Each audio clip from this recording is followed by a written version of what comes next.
ओम नमो आदेश, सत नमो आदेश, गुरुजी को आदेश, नवनाथ 84 सिद्धो को आदेश।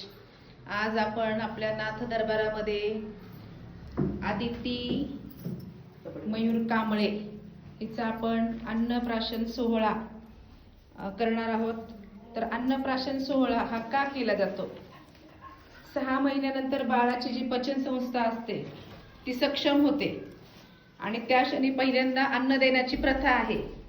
त्यामुळे हे संस्कार केले जातात। जसे 16 संस्कार आहेत त्यापैकी एक संस्कार म्हणजे अन्नप्राशन सोहळा। यामध्ये बाळाला दीर्घायुष्य, आरोग्य, बुद्धी, सामर्थ्य मिळावे यासाठी प्रार्थना केली जाते। उत्तम आरोग्यासाठी, तेजस्वी बुद्धीसाठी, मजबूत शरीरासाठी, दीर्घायुष्य लाभण्यासाठी हे अन्नप्राशन सोहळा केला जातो। इथे आता बाळाची आदितीची आत्या, दोन्ही पण आत्या आलेल्या आहेत।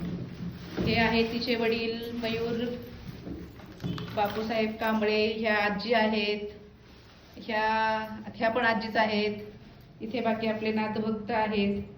ह्या आहेत सौ संध्या अरुण कांबळे सरपंच, आणि हे आमचं गोंडस छोटीशी आदिती आदेश। ही आहे तिची मम्मी प्रियदर्शनी। आपण संतान प्राप्तीचा विधी केला होता आणि त्यानंतर एवढं सुंदर असं गोंडस हे बाळ जन्मलेलं आहे।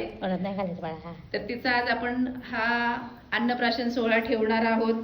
तर हे सगळं असं साहित्य, सगळे प्रकारचे चॉकलेट, कुरकुरे, नंतर सगळे वेपर्स, मक्याचे कणस, राईस, जे काय आपण त्याला देणार आहोत, सगळ्या प्रकारच्या मिठाई।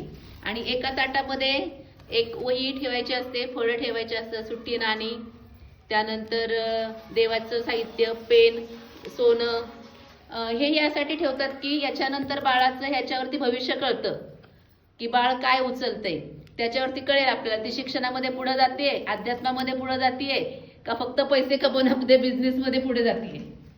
तर यावरती आपल्याला सगळं कळतं। हे असं छान डेकोरेटिव्ह केलेलं आहे